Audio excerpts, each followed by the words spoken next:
Welcome back, I'm Shepasaurus, and the Return of Reckoning community website has some exciting news regarding this year's Halloween event, dubbed Demon Moon Bleeding. In the past, this event was called the Demon Moon Rising. However, things are a little different this year, and I will get into that shortly. If you are just interested in the meaty details, feel free to skip ahead to one of the chapters below. Every year, as the fog covers the land and the autumn nights herald the chill of winter, the Demon Moon rises. For scholars, the Demon Moon is a dangerous time of year when the threat of a demonic incursion is greatest. For the common folk, it is a time of revelry and chaos, all in the spirit of the times. Needless to say, the scholars are right to fear what is to come, for during the time of the Demon Moon, demonic forces are unleashed upon the mortal realm to play with the lives of the living as they please.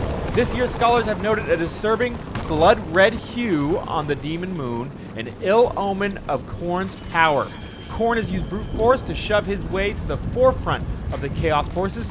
This year, the Blood Moon does not rise, it bleeds. Oh. This is the time of year when the veil between the realm of chaos and the world is dangerously thin, though foolish, naive folk do not always heed the warnings of their leaders. Be they pious priests, zealous witch hunters, or wizard lords, the common folk have been swept up in the dark festivities. They hide behind their masks, teasing friend and foe alike, not knowing that lesser demons corrupt the mind behind the mask. Humans across the old world, from the bustling streets of Altdorf and the Empire to the twisted alleys of the inevitable city in the chaos wastes, toy with powers they do not understand. If Khorne is to be held at bay, you and your allies must work together to withstand the Demon Moon bleeding. That is great. That's exciting. I love the flavor text here. If you're wondering when this event starts and ends, it's already going on. The Demon Moon decaying started on October 25th at 12 o'clock Altdorf time and will last until November 4th, 12 o'clock Altdorf time. The rewards for this event, it's a fresh take on the existing annual Halloween event. You know, the dev artists have made quite a few new masks, capes, and manticores and magus disc mounts.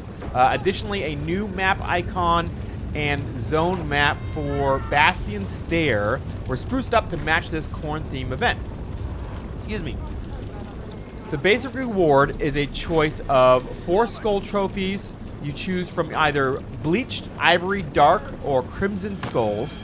The advanced reward is either the Fiend Fang item, which will buff renown and experience, or the choice between 3 new capes: the Kulian Raiders long coat, the Kulian Raiders short cloak, or the Flesh Hound's flayed hide.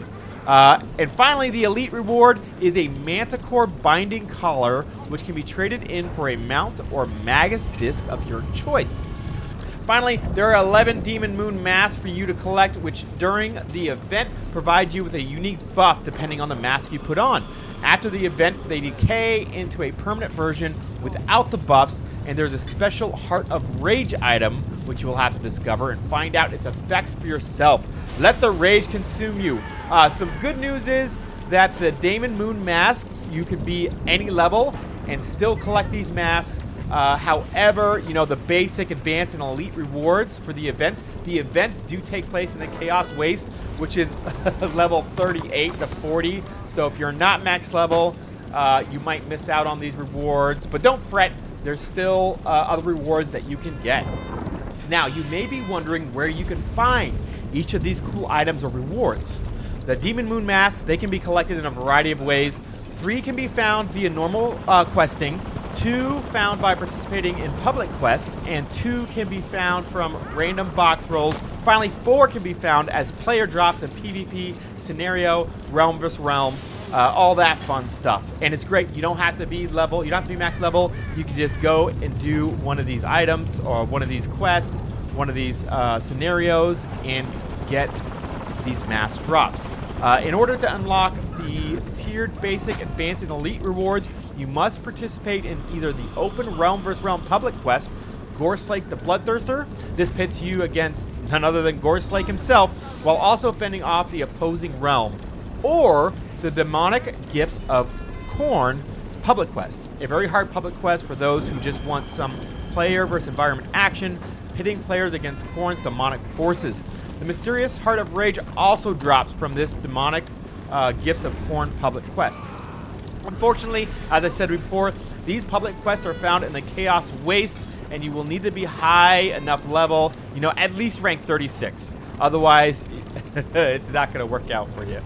But if you are just getting into Warhammer like myself and don't yet have a high level character, fear not. There's a few fun things in your capital city as well.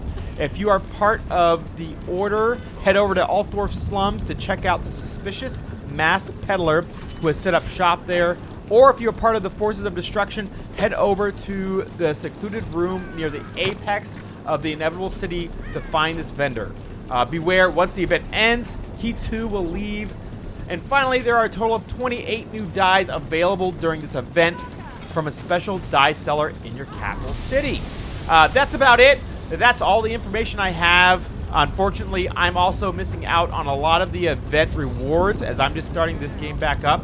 But hopefully I can grind out these levels quickly before the next annual event comes along. Be sure to check out my channel for more Warhammer action. As you know, war never ends, guys.